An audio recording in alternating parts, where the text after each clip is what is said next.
So welcome to the winter 2022 Transportation Advisory Committee meeting. I'm Sharon Pearson, Lorain County Mobility Manager. And as I stated earlier, I'm required by the Ohio Department of Transportation to hold this meeting on a quarterly basis. We do this is a smaller group today, primarily because there were some others that normally attend this meeting that normally that participate in what was called my coordinated plan review committee. And so they really helped me go through some of the goals that we're looking to accomplish in 2023.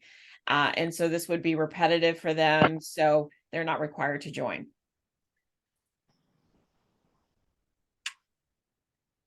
Oops. Let's see here.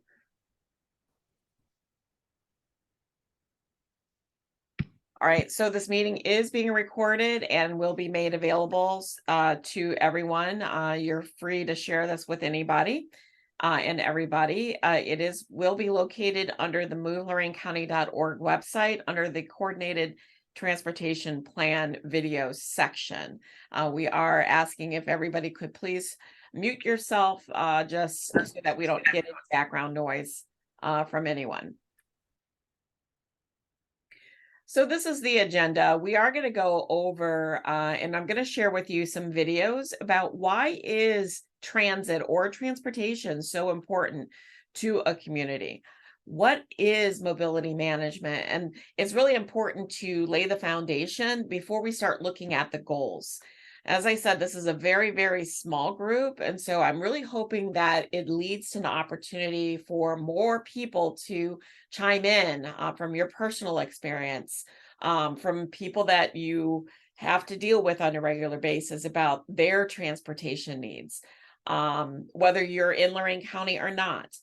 We really want to make sure that the goals that we establish are the community goals. They're not necessarily my goals.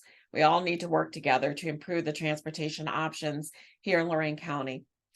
And then if there's any general questions or anybody wants to report something out, that would be welcomed as well. So I came across this video and I thought it was a really, really good video to explain why, I hear a lot, our transit system here in the United States is so much different than Europe. And this video really gives an overview about how we got where we are. Plus, there are some other really good points in it about why public transit or transportation is so important to a community. So I'm going to go ahead and play this, and I am hoping that you'll be able to hear it.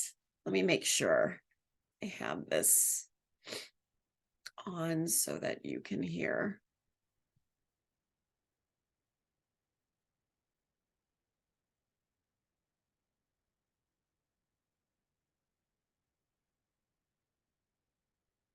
Well, I'm going to go ahead and play it, and you guys let me know if you can hear it or not. This is Indiana, and this is Scotland. Both have a similar number of inhabitants, a similar size, and a similar population density. But here's Indiana's public transportation system, and here's Scotland's. You want to get to Cooper, a town of 9,030 miles from the capital? That'll take you 55 minutes on a train that leaves every 30 minutes, or an hour and 40 minutes on a bus that leaves every 40. You want to get to Anderson, a town of 50,030 miles from Indiana's capital? Well, you're out of luck. The only option is the car. Antiquated technology, safety concerns, crumbling infrastructure, and non-existence, it's not hard to argue that the U.S. public transportation network is just not good. Vast swaths of the U.S. have no option but to drive because the alternative just is not there. This has consequences on the environment, on economic mobility, on where people live. The consequences of America's lack of solid public transportation almost defines American culture. But it wasn't always like this. The United States once had the best public transportation system in the world. It was the admiration of countries worldwide and an essential factor allowing for the successful Western expansion of the country. It all started with this, the horse car. Now, there were urban transportation systems before these horse-drawn trams came along, but they weren't cheap and they weren't fast. Roads generally weren't paved, and there just wasn't the economic demand for high-frequency service because these carriages were rarely faster than walking. But on rails, these horse cars were fast, and one horse could pull a full load of passengers thanks to the rails. In its heyday, there were over 6,000 miles of horse car lines in the US. In comparison, the combined mileage of every tram, subway, light rail, and commuter rail system in the US nowadays is 5,416. In 1880, 50 million people lived in the US. Today, over 320 million. Around the turn of the century, many of those horse car systems were electrified. There were then 11,000 miles of streetcar track nationwide. The systems were absolutely everywhere. Even tiny towns like Bangor, Maine and Berlin, New Hampshire had streetcars. So what happened? How did the US go from having 11,000 miles of streetcar to 200? How did the US go from having solid public transportation in towns big and small across the country to how it is today? The decline of the streetcar began just after the turn of the century. That was when the automobile came around. By 1920, the car was starting to get to an attainable price point for the everyday individual. That was the real threat for the streetcar. Not cars, but economical cars. The streetcar received another blow in 1929, the Great Depression. There were fewer people with jobs, which meant fewer people who needed to commute and fewer people who had the money to pay for transport. So many lines were just not profitable anymore and closed. But then the streetcar received a stay of execution, World War II. You see, during World War II, the US had the lowest unemployment rate in history, as low as 1.2%. There were tons of factory jobs to support the war, so practically everyone who wanted a job had a job. That meant that there were tons more people now going to and from work, and even better for the streetcar, there were rations going on rubber and gas, which diminished the popularity of the car. But something else was going on through all that, something more sinister. Sometime in the 1920s, automobile technology became advanced enough that the bus became cheaper to operate than the streetcar. Streetcars cost very little to power, but they do require a lot of infrastructure from overhead lines to track. Buses were more flexible and required almost no infrastructure, and the bus had some powerful friends, the automobile companies, or more specifically, General Motors. General Motors went and bought dozens of small streetcar companies across the nation and turned them into bus companies. They removed hundreds of miles of track across the US and supported other companies doing the same. But it's not like they didn't have a good reason to do this. These streetcars were not economically advantageous. Buses were faster, cheaper, and at the time, they were the modern and fresh transportation method that the public wanted. Nearly every streetcar system nationwide was replaced with a bus system. In addition, the streetcar companies were almost all commercial, so if and when they failed, many local governments set up public subsidized bus companies. So that's how transportation got bad, but why did it stay bad? Well, mostly because of the car. America is the country of the car.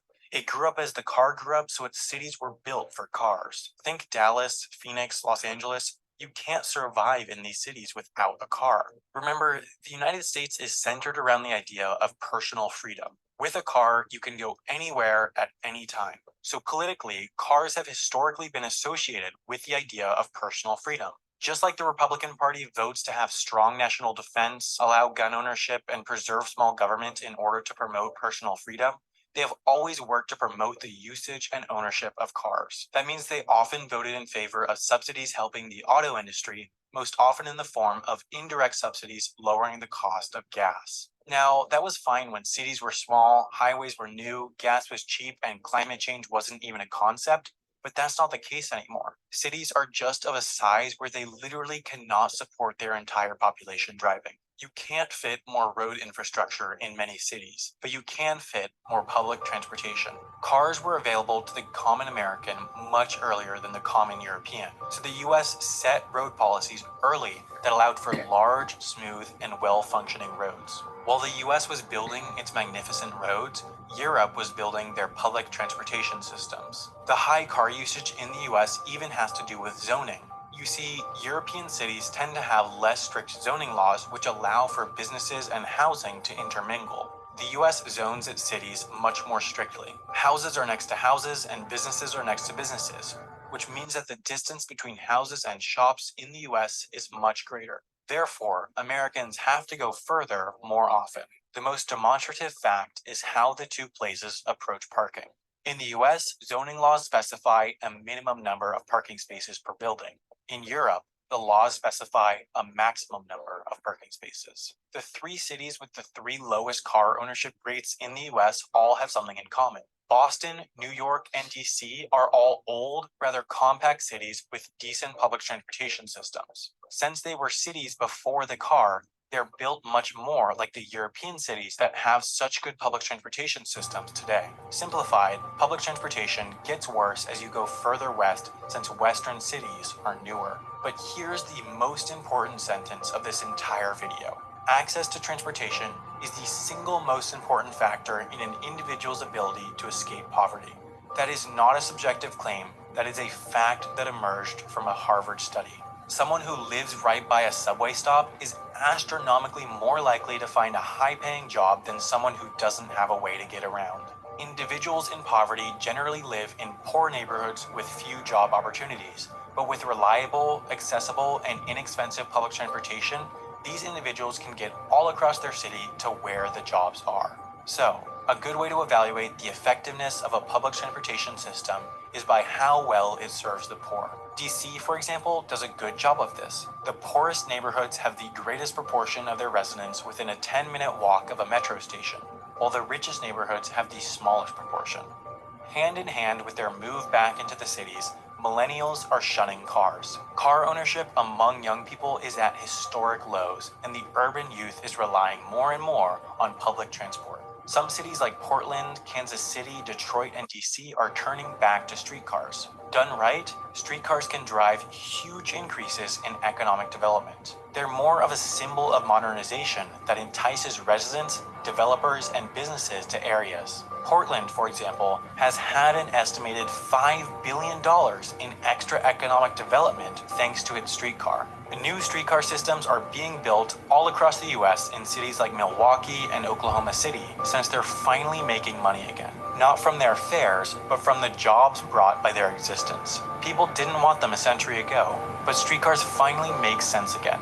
Public transportation is instrumentally important to the success of cities. You can almost be sure that a good city will have good public transportation and a bad city will have bad public transportation.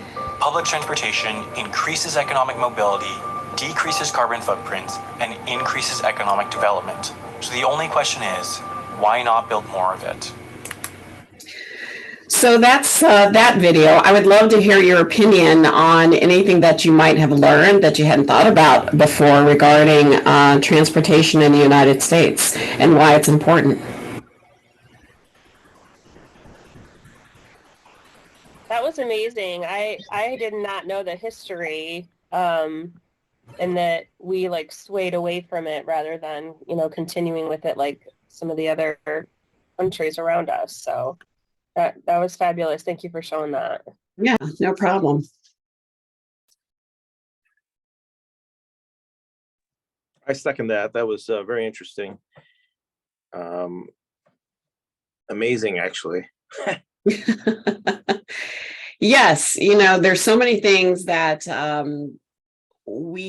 because based on personal freedom, that's the thing that I guess I keep on, that's resonating in my mind. We want to give personal freedom, but not everybody can afford that personal freedom. And through that lens, there are a lot of people who are going to live in poverty and will continue to live in poverty as a result of it. So unless, and I've been saying this over and over again, everyone needs to put transportation first if we want to try to reach, an equitable community, so that everybody has access. What I find and what I see is that we put that, second. It's an afterthought. And I believe that if we made it a priority and integrate it, whether it's an employer, in our zoning regulations, I thought that was also amazing that the difference between regulating parking spaces alone, that and I used to sit on city council in Oberlin, and exactly there was always a minimum amount of parking spaces. that were required. Whereas in Europe, there's a maximum amount, which also supports transit. So, and I also know that houses along transit and transportation lines, they're more valuable, that they have a higher value than those who are not. So it's all about economic development as well. So, and you know, I have to forgive the political slant. That's not the reason I showed it. I showed it because I thought the data and the information was really good. One of the things that I think is interesting, Devo with Ace Taxi Cleveland, one of the biggest struggles that we have is melding with the public and private sector funds. When we show up, when there's public funds available, we don't seem to get an opportunity to participate in those funds because it seems to be lined up with the public sector first. And here we are, you know, I think a good marry of the public and private can actually promote some better transportation in the current environment. Obviously, to go backwards and try to restructure and try to get caught up, it's going to be impossible. So the question is, where do we go from here and how do we develop it further? So yes. We can't fix years and years of issues, but looking forward, what is it that we can do? I agree with you. Any other comments? Okay. Go ahead. Okay. I had a couple of thoughts after seeing that. I guess to answer the last speaker a little bit, one of the things in the video that caught my attention was how they integrate. I know we're not going to change this, but how they integrate shopping and commercial space with residential space, and there's a good mix. And so the need for, you know, long distance transportation is lessened. And when Cleveland started redeveloping its downtown with all those loft apartments in what used to be warehouses and so forth, one of the things that they discovered that they had to do to attract residents was the ground floor of those places had to be your bakeries and coffee shops and grocery stores and drugstores and so forth. But it seems like we're coming from behind here in the United States in developing these transportation processes. And are there almost Can everybody please mute if you're not speaking? Thank you. Thank you. As you know, are there sister cities or something like that? Can we get some folks from Europe who have been doing this for 100 years very effectively to come and get, you know, eyeballs on the ground and give us a little hand with, oh, here's how we overcame this problem, or here's how we overcame that problem? Yeah. Thank you. So we'll go ahead and move on. And that video was, you can find it on YouTube, and the title of it is Why Public Transit Sucks in the United States. So I didn't put that in there. That is actually the name of that video, that if you want to share it with others. But I think it was packed with tons of great information, and it's going to be one that I'm going to use on a regular basis so that people can understand, because I don't think people who have a car, you know, I think that they're not thinking about these issues. But I know there's a lot of people who love to go to Europe, and they're like, oh man, I can just catch a train and go wherever. And I thought that this really brought to light why there is such a difference between the United States and Europe. This is Whoops. So as we heard on the video, transportation is also about economic development. And I love to point out the fact that the American Public Transportation Association states that every dollar invested in public transportation generates $5 in economic activity.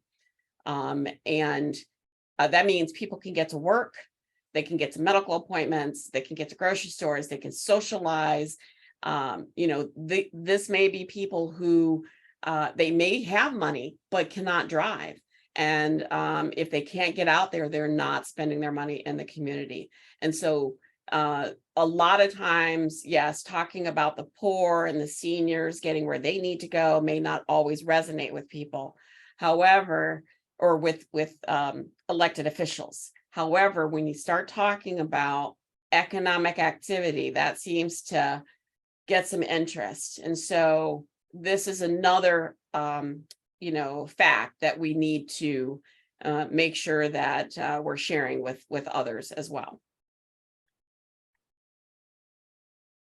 So I want to just remind you about what the mobility management program is. And this is another little layer that I want to make sure that we have before we start looking at the goals that we're trying to achieve here in Lorain County.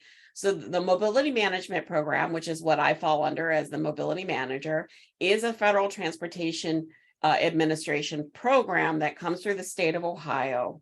And then nonprofit organizations like United Way, which is where I work, apply for those funds to fund a position.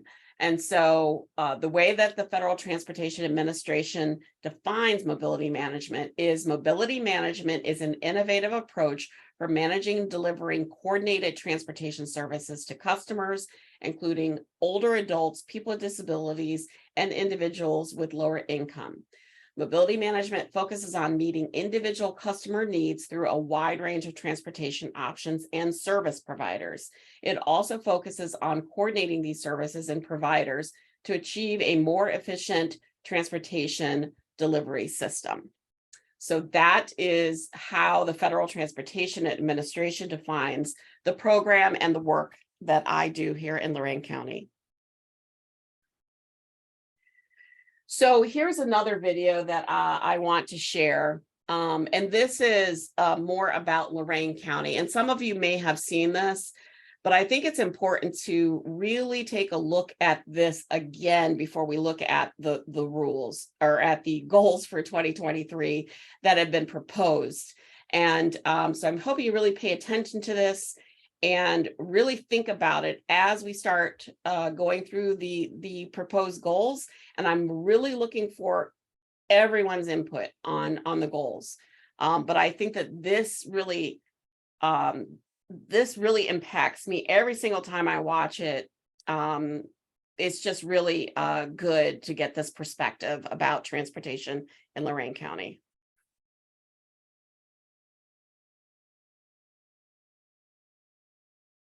There's no words to there's just words on the screen. You can hear the music a little bit.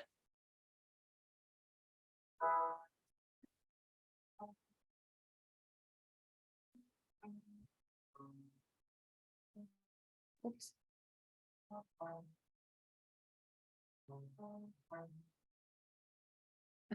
Sorry.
Okay, any comments about this video?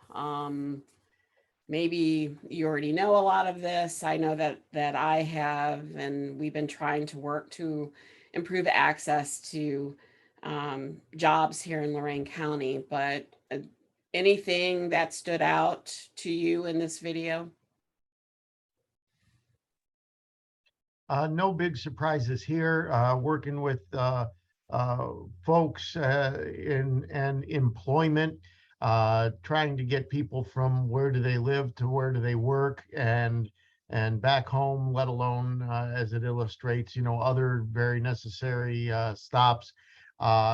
Transportation is one of the big challenges that we have to overcome to get people to work. Yep. Yes.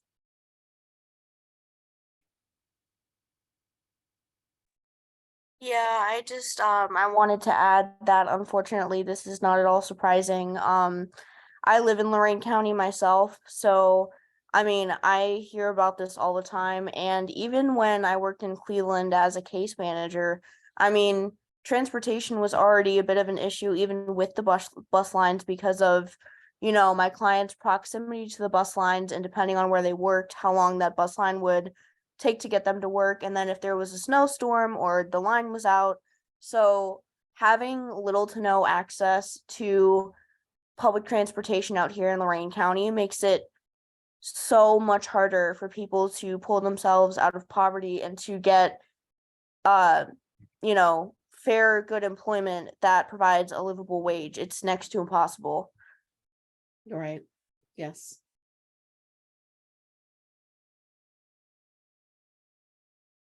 I will tell you that we have been working on a pilot with Togus and Avient in Avon Lake, getting people from Lorain and Elyria there. However, we are more than our urban centers here in Lorain County.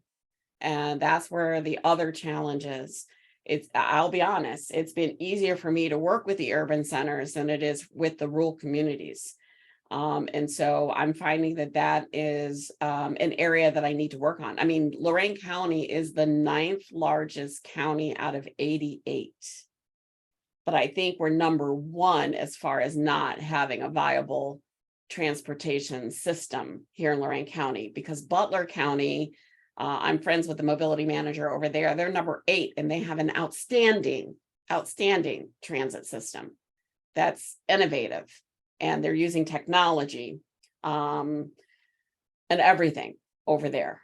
But we're the 9th largest, and we're working on it. We're trying to do what we can, and trying to make strides as we can. So just keep that in mind. I don't know if there's any other comments. It would be interesting. The 8th largest, as you mentioned, has a much more robust system, but how are they structured? The one unique thing or challenge with Lorain County is that you have some very urban areas, and then the other half of the county is very rural, and it almost necessitates 2 different transportation models for each of those areas.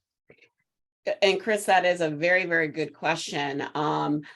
We don't even have to go out of our county though to see a county that's comparable to ours, which is doing outstanding. Lake County has an awesome transportation system, and I know that when early on in 2016 we were comparing Lorain County to other counties, we used to always compare ourselves to Lake County because they have a similar makeup to Lorain County, but they have one of the greatest transit systems in this area. I don't know if anybody else can speak to that, especially if you're in the Cleveland area, but their system is just awesome. They're using Easy Fare. I know that they're going into downtown Cleveland. They have a great paratransit. And even though that community, one of the things I was really impressed with that they also did, even though I find, and maybe I'm wrong about this, maybe I'm assuming that they're more of a conservative county, but I know that I think during Black History Month, they blocked all the front seats for Rosa Park Day and did not let anybody sit there. And they're always doing something innovative.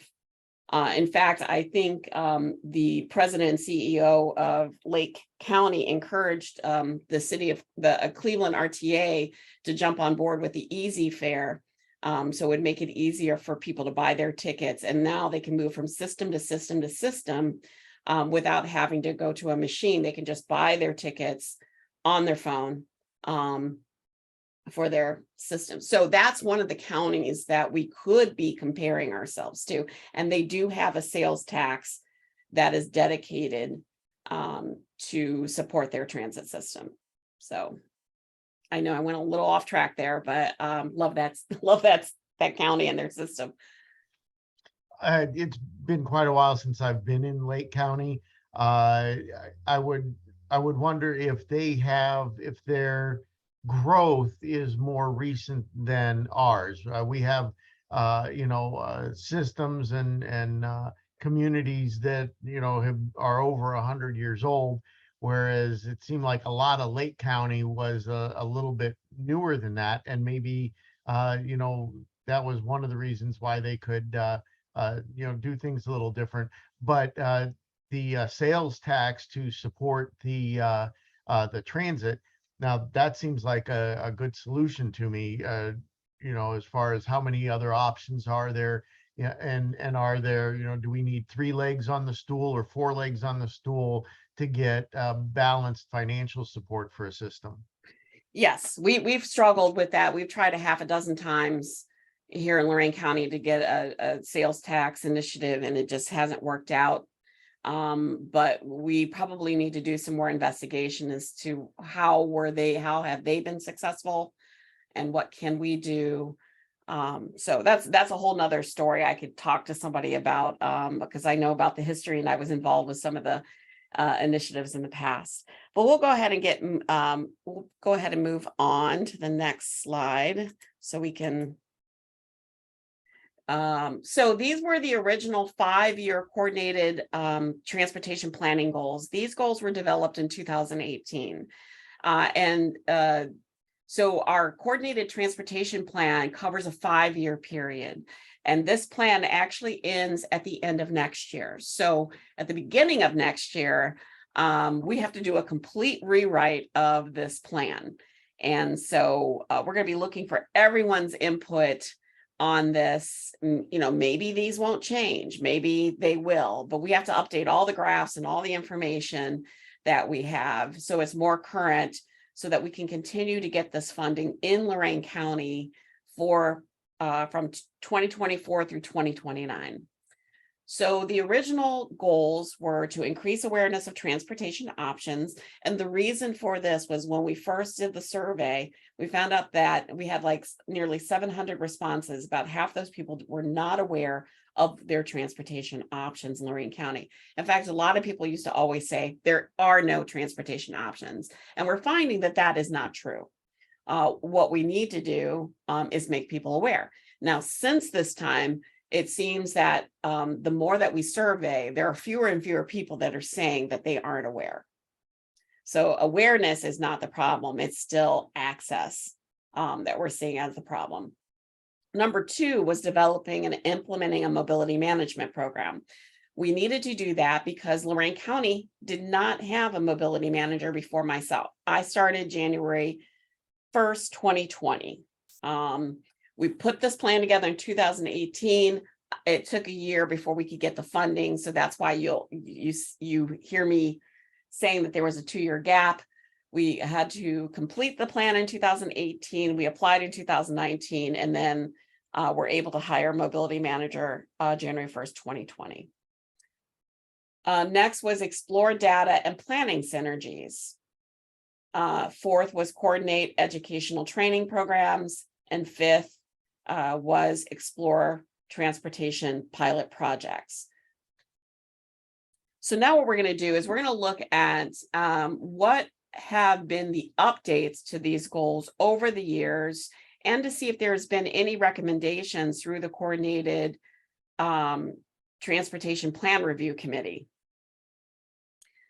So this first goal was to increase awareness of transportation options. At least that was the initial.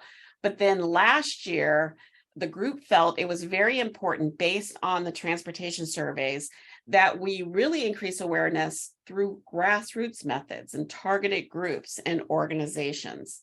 Let me see if I can pull up the actual. Are you guys, Stacy, are you seeing the goal number 1? Yes. Okay. Let's see here.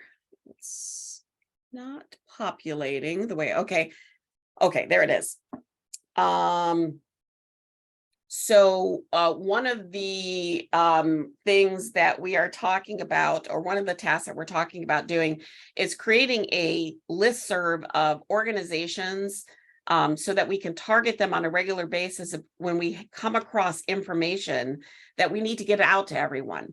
And I'm going to show you a video here after we go through this goal about how we are starting to encourage people that are on Medicaid to contact our local JFS, local Jobs and Family Services, for transportation.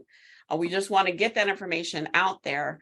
We have been finding that some people feel, and I know we have some people from some managed care provider organizations on today, they run out of those options, and then they feel that they don't have any more options. I've had a hospital who contacted me and said people are no longer showing up because they don't have any more transportation rides through their managed care providers. What we're finding is that if they use the Jobs and Family Services, they don't have a limit. We want to encourage them to use their managed care provider services for maybe those rides for areas other than maybe medical, because some of them provide for grocery shopping and some other things. And then that's how they could use that, because the Jobs and Family Services can only be used for medical and going to the pharmacy. So we're trying to get the word out about that so that people don't feel as though they're limited, that they need to really use both. And then we really want to focus on access to grocery store, access to medical, and access to job access. We've included in there also educational opportunities and social events. But what we find is if people have transportation, they, especially seniors, to grocery stores, a lot of times their social needs are met as well. And so that's why that's really important. The other aspect that we are finding is we weren't sure, how do we get the word out there? So we're starting to include in our survey every year, what social media services are you using? So what we found, and I was surprised, we have not had a Instagram account, but that ranked pretty high. I can't remember exactly where it ranks, but it ranks high enough that it's something that we need to start using to promote transportation here in Lorain County. And then we are in the midst of revising our transportation guides to get that information out to people. I attend a lot of tabling events, especially during the summer, in order to get the word out there. One of the aspects that I do include all the time is our Lorain County transit route maps, because they're not very available throughout the community. And so we're finding how important that is. So let's just read briefly through this goal, which is increase awareness of transportation options. Last year, we added through grassroots methods, targeted groups and organizations. The needs being addressed is the lack of knowledge and available transportation services and options within Lorain County. And then we added last year specifically to access grocery stores, medical, job access, educational opportunities, and social events. The goal has been to develop a one-stop shop program to increase awareness, improve access to transportation options in Lorain County. And then some of the steps, we're developing a marketing plan, brand identity creation, distribution of information, using social media, disseminating information widely through targeted outlets to educate the community about transportation options, creating a listing of transportation options so that people are aware, include automated systems, web analytics, count data for syncing online data and utilization of services, and then partner with grocery stores and improve access. So I want to know if there are any other thoughts that come to mind that we should be considering or adding for this goal that you can think of, or do you think that this is sufficient? How about a suggestion? How about subsidized type programs where maybe there's a minimum participation fee from the customers, or if they want to travel out of a certain area or range, that the minimum is covered by the transit agency, but if they really do need to do something else, that maybe it's kind of partially funded, if you will, and maybe supported by other businesses and other kind of funding sources to help improve access. Yes, and I know that is possible to do. And one of the things, it might be something that we can add to the mobility management grant requests specifically for 2020 when we apply at the beginning of next year for 2024. Being new to a mobility manager, I didn't realize that some mobility managers had some funding, a pot of money that they could use to get people trips if they had no other means of getting where they need to go. We're finding that it caught one of the biggest challenges we have is not just access to these places in Lorain County, but we're finding a lot of need to cross county lines. And that is one of the areas that we really need to begin to focus on, is that cross county line. And we need to have the funding in order to be able to do that. So thank you.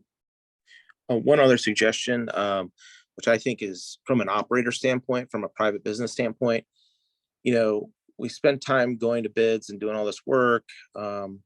We bid the best price, and then we're fighting against other local providers. What I think happens ultimately is we restrict potential transportation solutions because they're excluded. I think it should be more, as you were talking about earlier, a central plan where there's a central mechanism, technology that allows for multiple folks to participate. So it kind of develops the transportation space versus limits it, right? So if you have a few small mom and pop shops that can't afford to have the technology, but yet have the vehicle and the service capability, why should they be excluded? If they could participate in a collective group and be able to, with all the checks and balances and all those things, that the distribution of dispatching and all that is centralized, and it's not specific to one company, would be, I think, a long-term goal. Right. And Devo, you work for who again? So I've been doing this since 1997. Ace Taxi is our taxi company. We're Cleveland, Ohio. We've been doing some work in Medina. We did part of the NETS program in Lorain County quite a few years back. So we're kind of familiar with the space. Obviously, our market's changed a lot. COVID affected it. Uber, Lyft has affected it.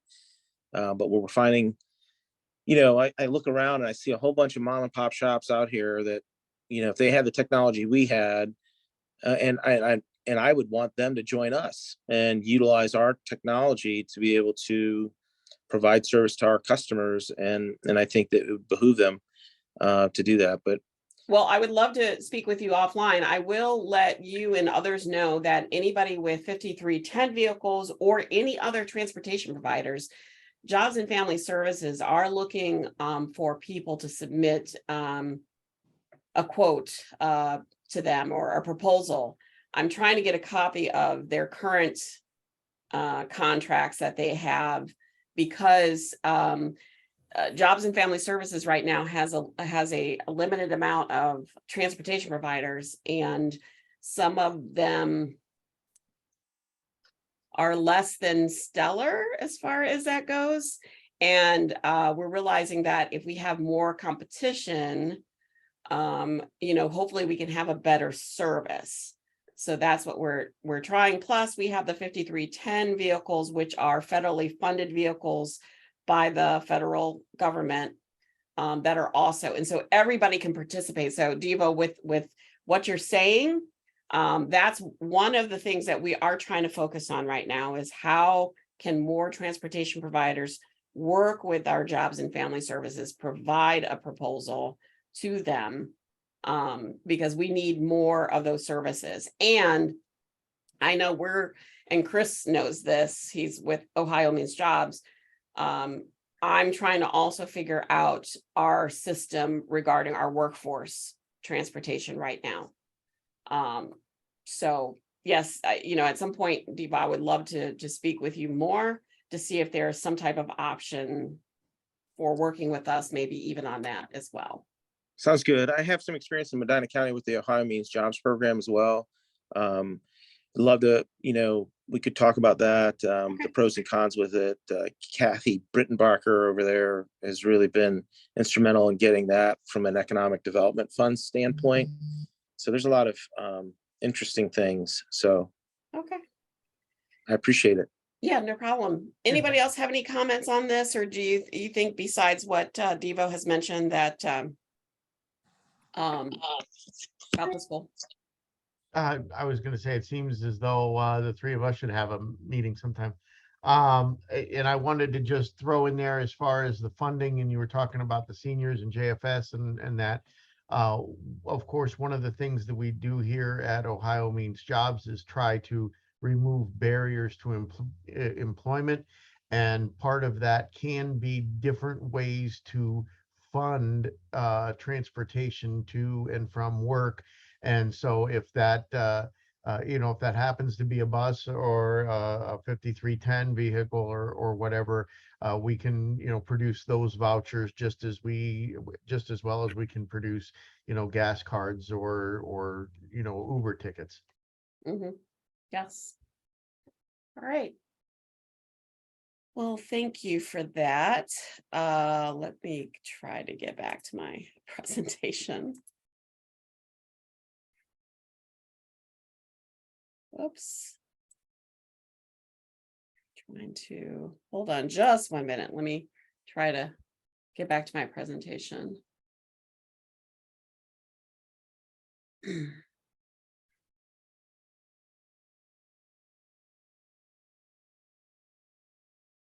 All right. So this is the video that I really wanted to show about why we're looking for listserv to push information like this out to everyone, so that they are aware of what we're trying to do. We want to push this out through the hospitals, through all kinds of organizations, so that everyone is in the know regarding this service. Oops.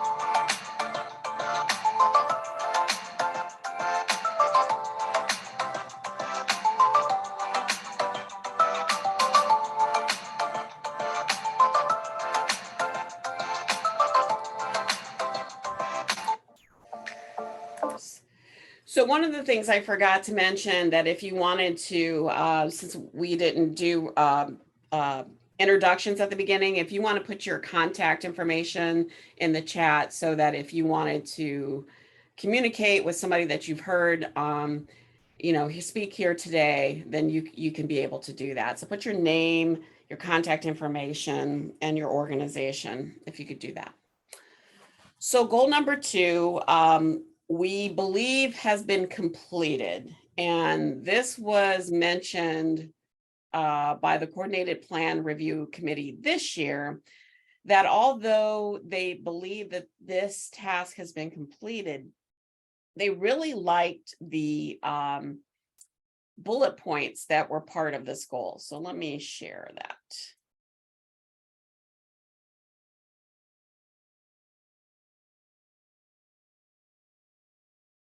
So this was really to develop the coordinated or the mobility management program. It was to identify unmet needs, gaps in transportation services. At least this is what the mobility manager is supposed to do.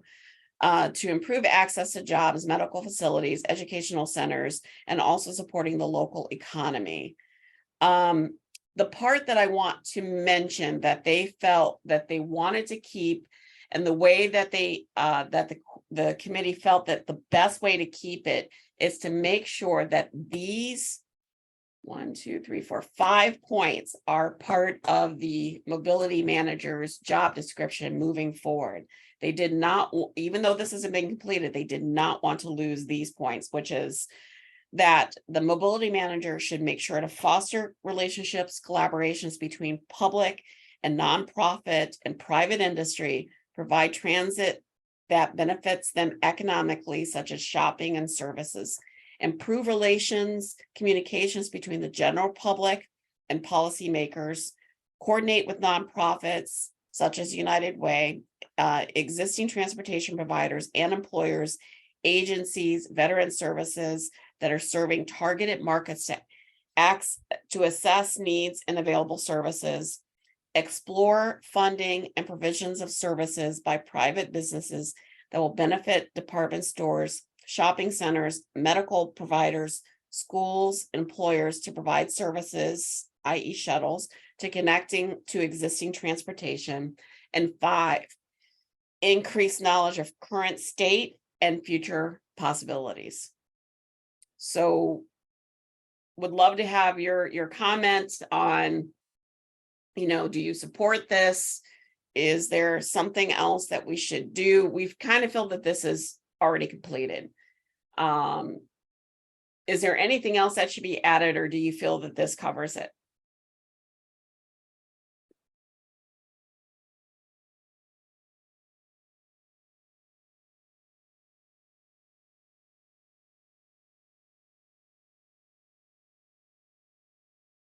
Well, hearing nothing, I think then that everybody probably feels as though this has been covered.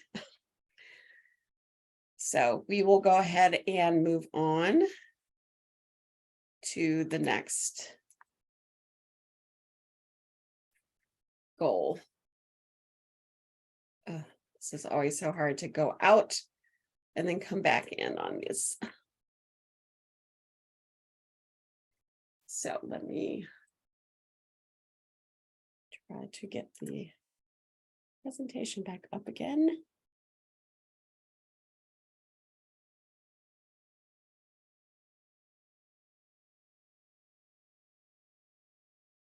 Please bear with me.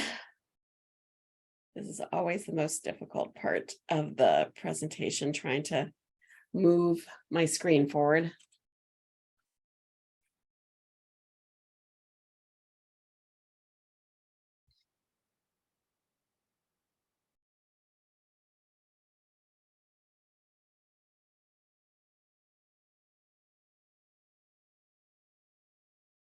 All right.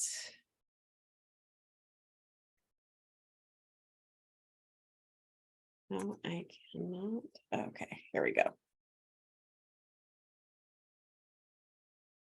All right. So the next goal is analyzing data collection and planning synergies.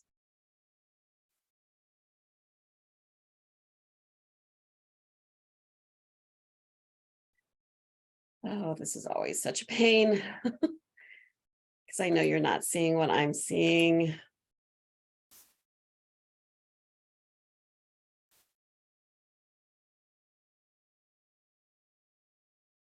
All right, so with this one,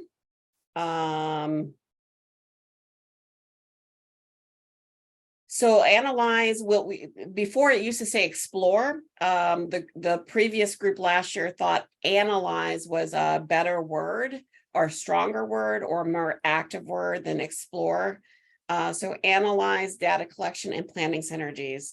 So this was to reduce the duplication and costs that support planning efforts utilizing existing resources for efficient transportation options. Through continually collecting data and planning, identifying strategies to eliminate or reduce duplication in services, thereby allowing more efficient utilization of existing resources. Some of the action steps were to identify potential natural synergies, explore data to collect data such as numbers of trips, where people are going by the transportation provider, hours of service, and utilization rates, identify strategies to eliminate or reduce duplication in services. I'm suggesting, because I do get calls here all the time for transportation, and there are a lot of times we're just not able to accommodate that person. So next year, I'm looking at creating a Google list of requests that are either successful or not successful, so that we can help to better identify those gaps. In addition to that, I highlighted collecting data and planning.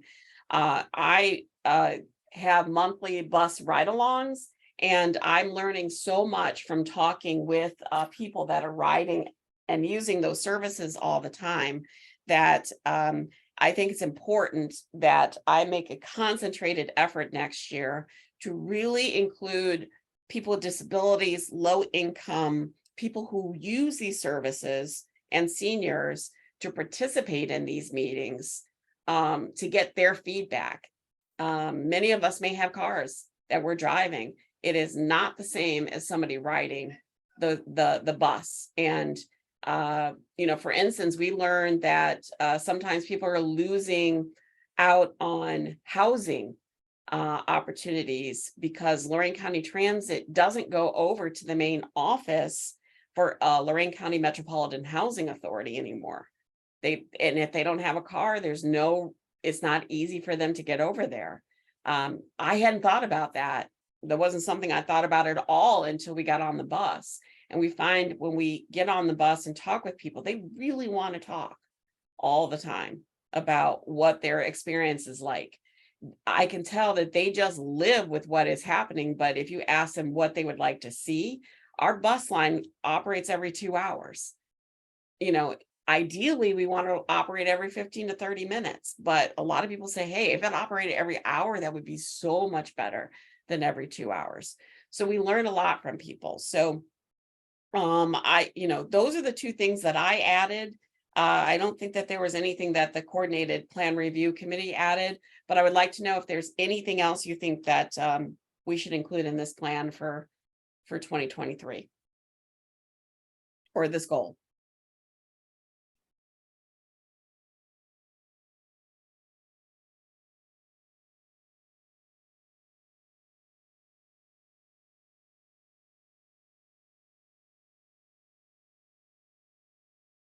Okay.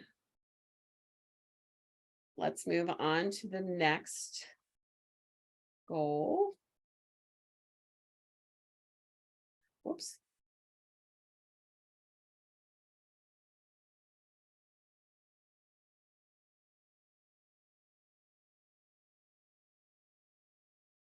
So the next goal is coordinate educational training programs.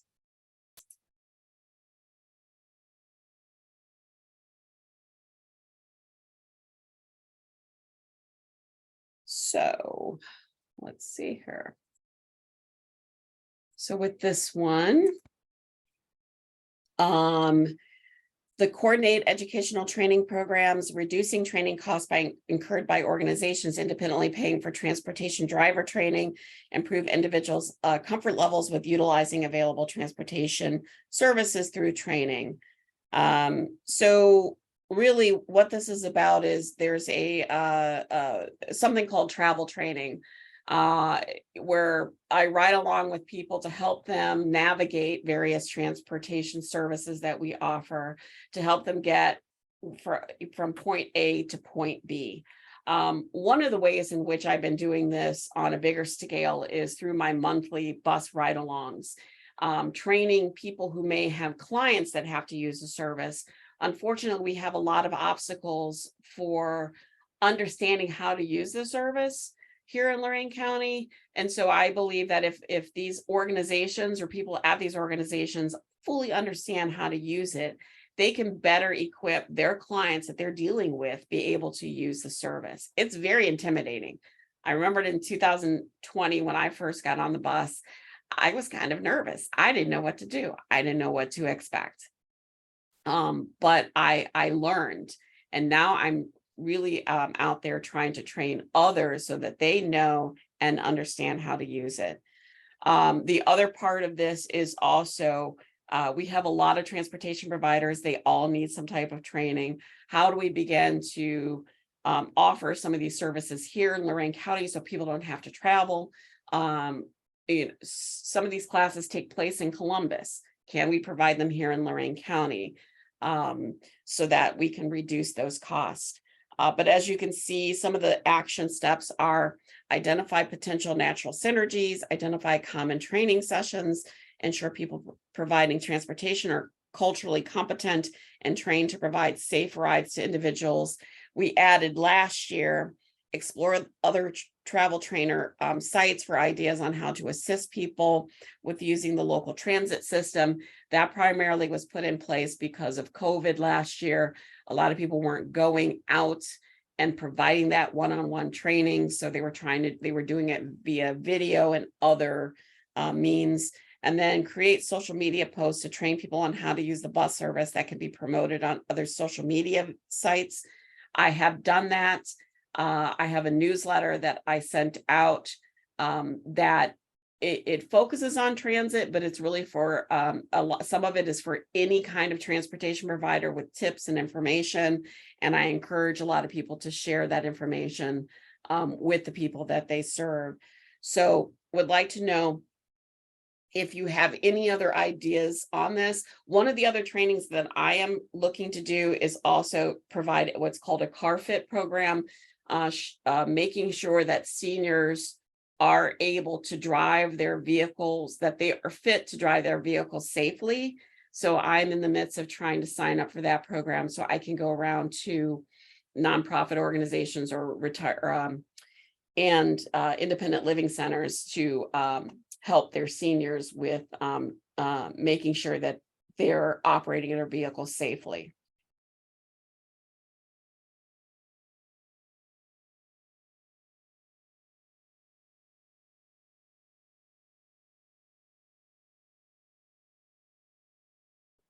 All right.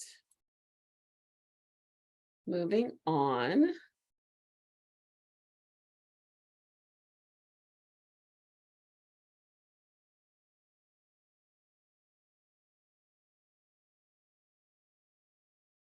And we're almost done. We just have one more after this one. Explore transportation pilot projects. And many of you know that this has been something that we've really focused on.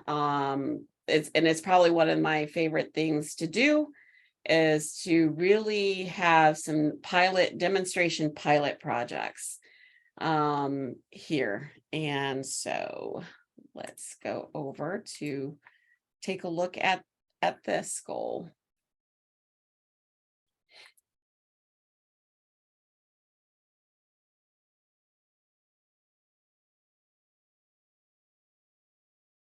So under this, the needs being addressed, unavailability of affordable public transit services connecting residents to jobs, access, healthcare, social events, and educational opportunities. We want to explore opportunities to develop a local innovative pilot program, local rideshare, volunteer transportation service, whatever it may be, utilizing technology accessible to targeted populations to allow fulfillment of transportation needs cited in the 2018 Transportation Needs Survey, and improvement of access to local education and job centers. So we really want to explore the opportunity for an innovative project.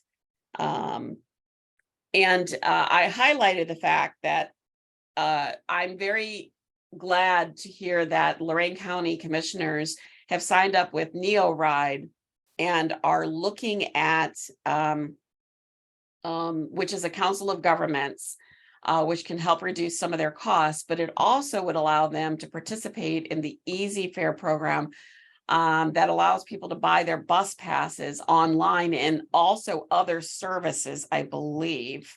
Might also include Uber and Lyft. I can't, I'm not for sure. So we're finally, you know, I'm very happy to see that we are starting to look at being innovative. It's not something that the county commissioners have done yet. It's something that they're exploring, but I'm hoping that they move forward on this project. Here in Lorain County, we have 50 to 60,000 people that travel into Cleveland for work, commute into Cleveland for work every single day. That's a lot of people. And a lot of those people are just getting on RTA. We can make it easier for them by having this program here in Lorain County, because and eventually it would be great for us to be able to connect from Lorain County to Cleveland as well. But we want to ensure safety and security of riders. We want to give options for on-demand travel service. We want to promote efficient utilization of resources, and we want to strive for a fiscally strong system. Developing a funding pool dedicated to purchasing transit passes, tickets, tokens, rides, vouchers for employment access via participating transportation provider and enhanced transportation service levels. So Devo, that's what we talked about earlier, is in this section under pilot. So it is something that we do have listed that we need to explore, which we really haven't. So I'll kind of highlight that. But we also, I added that I think is important, because most of these pilots have focused on the urban centers. How do we begin to involve our rural communities? Our rural communities are actually bigger than our urban centers. And so not really addressing our rural communities, we're leaving out a large portion of our community. And so it's very important that we also really begin to look at our rural communities. And we're hoping to do that. We're going to be talking with, there's a group of us who are going to be talking with Ohio Department of Transportation next week, looking at how do we begin to help people get from the rural communities to medical appointments. And we would like to have what's called a transportation navigator that would have a relationship with our managed care providers, with the hospitals, with Medicare providers, to help people better understand what their insurance or managed care provider has as far as transportation. We are finding that it's very difficult for people to understand, especially if they don't have the technology.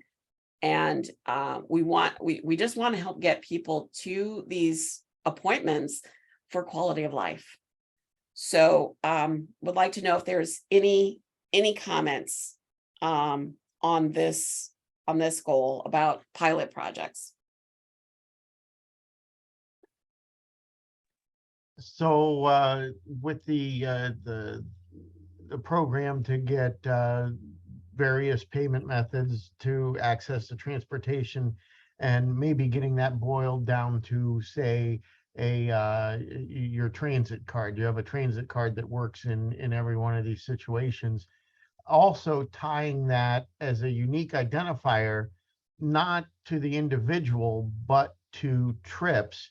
So that could feed into your planning and analyzing of where do we put trips, because as people pay for trips, then you can log, well, where the traffic is ultimately going. Yeah, that's the reason why the pilot projects, especially when we're using technology, really works, because it helps us to be able to better track where people are going, and in essence also maybe help us create more transit routes, have a dedicated route if that's working. Yep. And then, again, I had mentioned earlier is that, perhaps there's going to be two different models for the northern half of the county and the southern half of the county, where, in the rural areas, maybe you have more of a hub-based system, like UPS, and up in the northern half, a more route-based system. Yes, that's a good point. Yeah, I agree. I'm sorry, I had another call I had to take in between, so I was in and out. But yeah, the pilot programs, different things could happen with if you use the fare card that if you guys use that fare card, I believe there's some synergies where that fare card could be used for other forms of transportation as well, and you can get the stats and data from that. I actually believe some of the solutions that we're looking at include that connectivity. We also use a routing scheduling algorithm today, which really facilitates as well. So if you think about fixed routes and using bigger vehicles, I think the market's changed so much that you can actually get a smaller vehicle moving more people more efficiently to that process. And obviously you're saving some fuel, you're saving some wear and tear maintenance. And it could even go to more of a price per trip versus an hourly model, or a combination thereof, after hours, during hours, to support that type of flow. I am right there with you. Like our Lorain County Transit has these 20 passenger vehicles that are transporting people to medical for paratransit. And what I've seen at the conferences I've been attending is that many communities are going to more of a micro transit, smaller vehicles to transport people. I think it's a waste of a lot of money to be transporting one or two people on a 20 passenger vehicle. People seem to be going to those smaller transit type vehicles in order to transport. And we probably could buy more vehicles for the price of one 20 passenger bus, and therefore being able to get more people to more appointments more efficiently. So I agree. Micro transit. Yeah, Yes. Great. Yeah. Yep. So any other comments on the pilot project? And then we just have one more.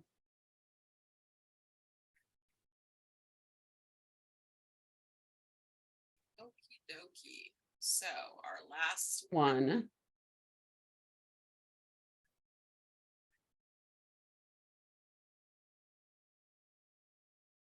Here is, this was a new goal that was developed based on experiences with riding the local transit system, was to secure resources and upgrade the infrastructure to make public transit more user friendly. So Does that mean nicer bus stops? it would, but there's so that's loaded, because one of the challenges that we've had with you said nicer bus stops, right, Chris? Yeah, when you were talking about infrastructure, since most of these are buses and wheeled vehicles, it's where do you go to wait, and be out of the weather while you're waiting for a ride? Yeah, well, that is a little bit of a challenge because of the fact that um, the county doesn't want to be responsible for all of the structures as a challenge. So then who do you, who's responsible for those structures? And I keep on wondering if we could be asking like a local Rotary to maintain some of these, since the county's like, well, we don't want to have to maintain it all the time. We don't have the capacity to do that. And then the businesses where it's located, they're like, well, we don't want to maintain it all the time. So we need to really think a little bit better about that. But yes, Chris, you're right, because over here in Lorraine, people sit on the ground waiting for the bus. In fact, when I take people on the bus, you can't even tell where the bus stop is, unfortunately. Well, maybe that's an opportunity for a service provider. And just off of the cuff, I know that our local libraries have some portable units. Lakeview Park has a nice little Connex box library down there on the beach. Perhaps if we took a similar approach with some of our bus stops, to where if a bus stop wasn't working out, you just come pick up the container and move it to a different place, and therefore maintenance and all sorts of other things become a little easier. Yeah. So this goal number 5, let's see, it says to support efforts to make local transit more user-friendly. The current atmosphere, because of the pandemic, has been supportive of public transit.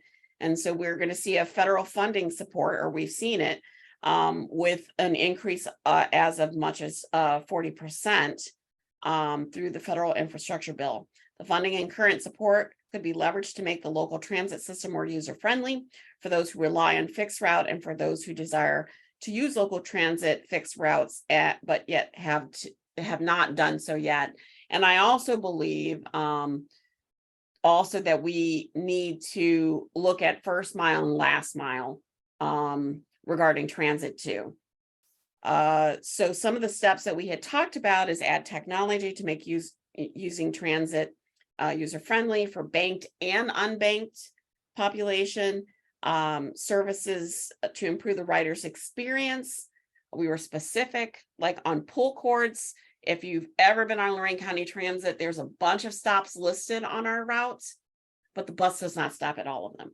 And so if you're going on the bus for the first time, you have to know where you're going to want to get off and let the bus driver know that. There's no pull cords. So you have to yell it out, let them know as soon as you get on the bus, or yell out where you want to get off.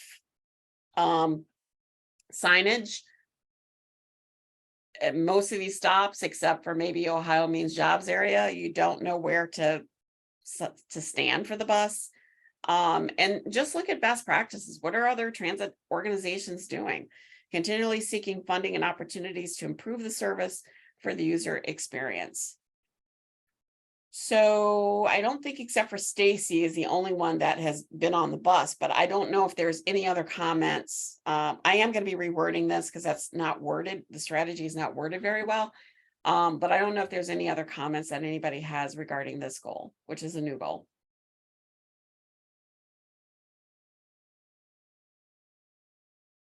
A lot of these names don't seem very familiar from other meetings that I've been in. So if you want me to speak about my experience, I can. Yeah, Stacy, why don't you go ahead and talk about your experience? Okay. Like several things Sharon said, the biggest one is one of the main like stops. There's no sign for the bus. There's no shelter indicating it's a bus stop. When I seen that it was Meridian Plaza, my first thought in my mind was, oh, okay, we're going to one of the high rises. I didn't think Meridian Plaza was actually a shopping plaza that I was looking out for. And then when you go to a shopping plaza, which side of the block do you go on? What part of the street do you wait at? There was like nothing. And then you get on the bus and nothing is posted, like where the routes are, where they go. If I didn't have someone to ask like Sharon, I'm not necessarily the type of person that would feel comfortable getting on the bus and ask the driver, because for a lot of people can make you feel dumb, for lack of better words. But as like we went through,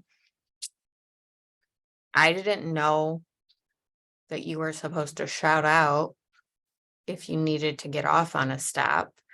And I felt the route was extremely limited. If I wasn't on some main route to where I needed to be, it really wasn't effective transportation. Yes, so thank you, Stacy. So this is the reason why this goal was added. There was talk in the past, and I don't know what's going to happen in the future of expanding our transit system, but I have come to the conclusion is we don't want to expand where there's already problems. I think that we need to really take a look at how do we improve what we already have for a better experience for the people who have to rely on this every day, would be the goal. And then take a look at expanding once we survey the people who are using the system to make sure that it is working, that we've made improvements that makes it easier and better for them. So we are at the end right now. And let me see here. I appreciate everybody. I was going to talk about Easy Fare, but I'll skip that. What I want to, I mentioned this a couple of times, but I do have a ride along. And I'm full for this week. I do have a group that's going out this Friday at 1:00. But in 2023, I'm encouraging anybody and everybody to schedule a time to ride with me. I do these rides once a month, and they alternate between either 9 a.m. or 1 p.m. You need to block out about 3 hours to take this ride.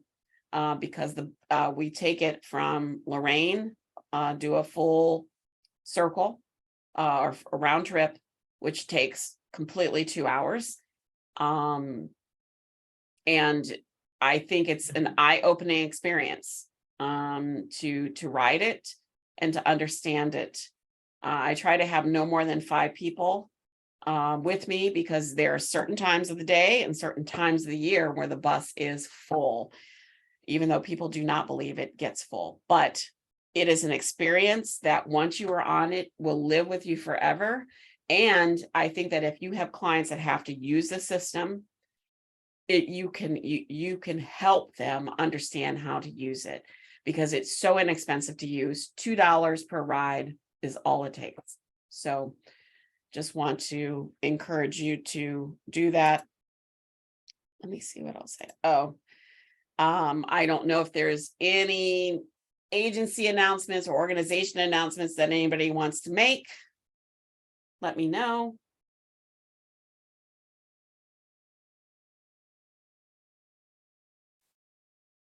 If not, I just want to thank you for hanging in there with me. I know that it's a small group, but I am so glad for all of the comments that we got today. This was very exciting.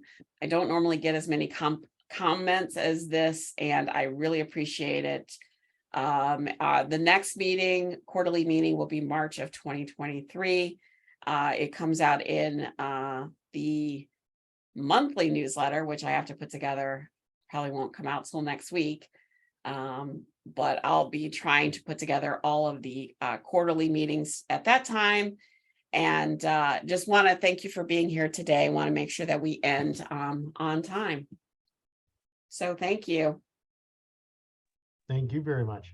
Thank you. Thank you for making this opportunity available for us to participate. Yes, and Devo and Chris, we're going to have to sit down and talk at some point. I think that there's some opportunities here, because we really need some assistance here with both medical and with access to jobs right now. So, Well, I'm flexible and available if you want, later this week or next week, whatever makes sense. okay, thank you. Thanks, guys. All right, bye. Ciao.